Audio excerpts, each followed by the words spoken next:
मातर आशीर्वाद। बोल बाके बिहारी लाल की मनी है काय सही सत्ता जयकारा तेजस नहीं लागी धीरे धीरे वो नहीं कहते हैं सुना। सभी लोग जानते हैं कि चला था एक गीत कि धीरे धीरे बोल कोई सुन ना ले, तो आए धीरे धीरे बोलो कोई जाने ना, लेकिन बोलो बोलो हनुमान जी महाराज की। आज बढ़िया राजा परीक्षित हो गए, आज राज्य करने लगे। एक दिन की बात कि आज राजा के मन में विचार आया कि चलो शिकार खेलने के लिए चलते हैं। तो अपने पुरखों दादा लोगों का आज जेवर गहना खुला बक्सा जितने बढ़िया बढ़िया मुकुट जो युद्ध में जीत कर लाए गए थे रखे हुए थे। राजा परीक्षित ने बहुत बढ़िया मुकुट निकाल करके लगा लिया। देखो पापा की कमाई में बेटे को खर्च करने में बड़ी आसानी रहती है। बढ़िया बढ़िया रखे थे, बढ़िया लगा लिया राजा ने और शिकार खेलने के लिए आज निर्जन वन को चले जाते हैं।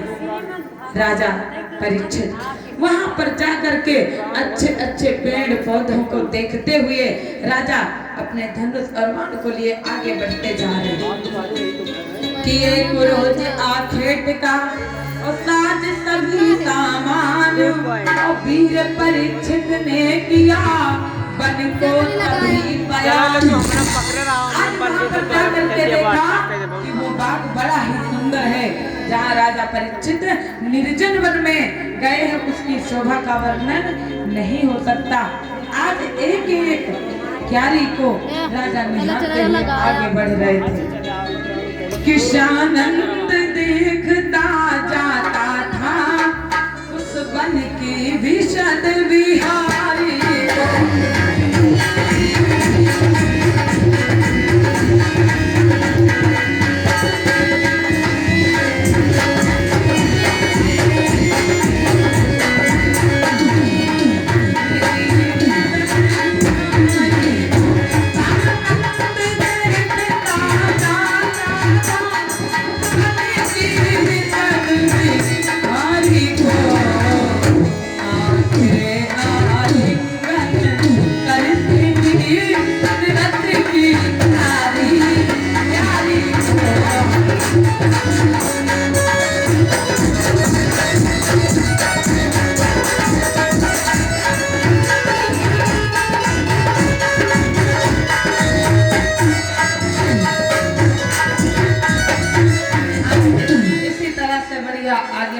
जा रहे थे क्यारी क्यारी को निहारते हुए अचानक पीछे से एक बहुत तेजी से आवाज आई।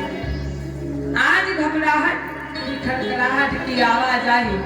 जैसे ही राजा ने विचार किया चलो मुख को पीछे घुमा करके देखते हैं ये आवाज काहे की। जैसे ही राजा ने अपने मुख को घुमाया तो क्या देखा कि हाँफती कांपती हुई एक गाय दौड़ी चली आ रही है और उस गाय के पीछे एक लंगड़ाता हुआ बैल भी दौड़ा चला और उस बैल तुम ना बोलो तो कोई बात नहीं है ना, सारी व्यवस्था साथ है। हम ये नहीं कहते कि बोलो, अब तो सारी व्यवस्था साथ है तो बताओ इससे कौन चिल्लाएगा। कहेंगे दीदी मैं के लिए खुद ही चिल्लाए। आज भक्तों पीछे उस बैल के पीछे एक काला क्रूर चंडाल भागता हुआ चला आ रहा है दौड़ता हुआ। आज जैसे ही राजा ने देखा कि एक गाय और उसके पीछे बैल और फिर एक काला क्रूर चंडाल भागता हुआ आ रहा है तो आज अचंभे में एकदम मुड़ करके पीछे खड़े हो गए और कुछ पल देखते ही रहे राजा परीक्षित कि आखिर कारण क्या है। तब तक राजा को देख करके आज उस गाय के मुख से एक दुख भरी आवाज निकल गई कि हमको बचा। कैसे कहा कि हमारी सहायता करो, रक्षा करो। आज वो गौ माता कहने लगी राजा परीक्षित को देख करके कि कौन है आज, कौन है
उस गाय के मुख से आवाज को राजा परीक्षित ने सुना तो आज की जो आंख खोजती थी शिकार, अब उसका वह नया शिकार हुआ और जीवों का वध करने वाला गौरक्षा पर तैयार हुआ।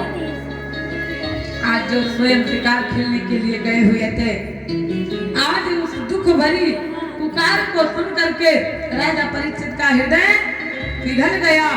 छोटे छोटे जीवों को वध करने वाला आज राजा गौ माता की रक्षा करने के लिए तैयार हो गए।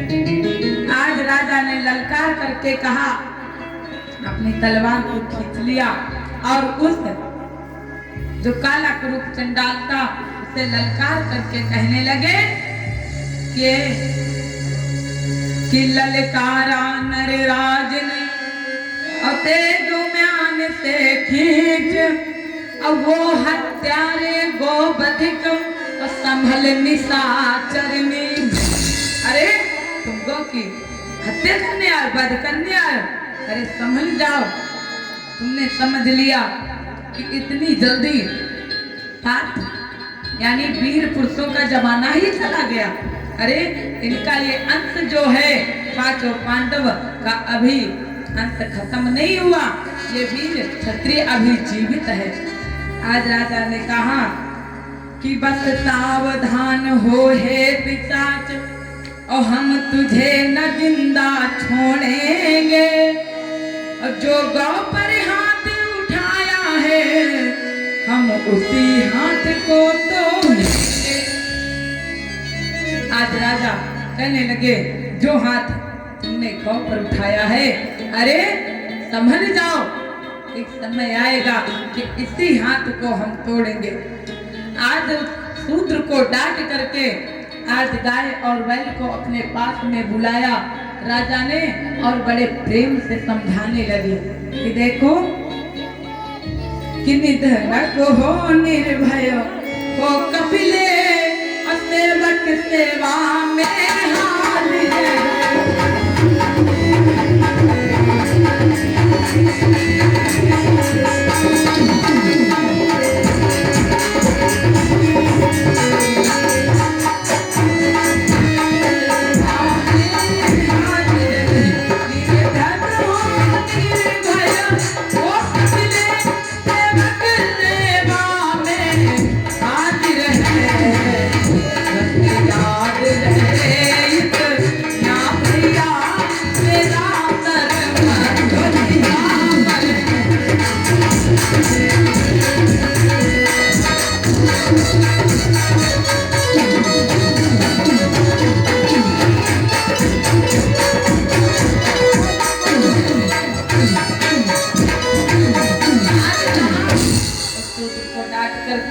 कि अब ये दास जो है मैं राजा हूँ, लेकिन गौ माता की रक्षा करने के लिए ये सेवक तुम्हारी सेवा में हाजिर है, किसी प्रकार की चिंता नहीं करना।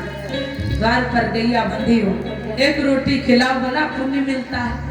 आज इसीलिए आज गौ पर अपना सारा जीवन सर्वस्व निछावर कर दिया राजा परीक्षित ने, और कहा भी है भक्तों, माता के खातिर प्राण दे तो तब भी जल्दी उद्धार नहीं होता इस जीवन में तो नहीं। ये अलग होने से उद्धार थोड़ा ही हो जाता है, टुटिया थरी अलग कर लिया हो गया, लेकिन क्या करें, संसार है ना, कलयुग है, कलयुग में जल्दी चलता नहीं। तो आज उस समय लिखा है, कहा गया है कि मरी हो वह स्वान समान हते, जननी जन जीवन है तुम्हारे स्वान, कि मरियो वह स्वान समान हते, और जननी जन जीवन है तुम्हारे नाम, और भरियो भोग भोग भले पे बिना, और बिन नाथ स्वभाव के भाव भरे ना। अगर तुम्हारे अंदर कोई भाव नहीं है, तुम अपने माँ की खातिर, उनकी रक्षा की खातिर अगर प्राण नहीं दे पाए तो तुम्हारे पास कुछ भी नहीं है। प्यार कहा है कि सुनी जब ही दोनों की बातें,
प्रकार से कहा कि इसमें कोई शंका नहीं है, मेरा सर्वस्व तुम्हारे ऊपर न्यौछावर है।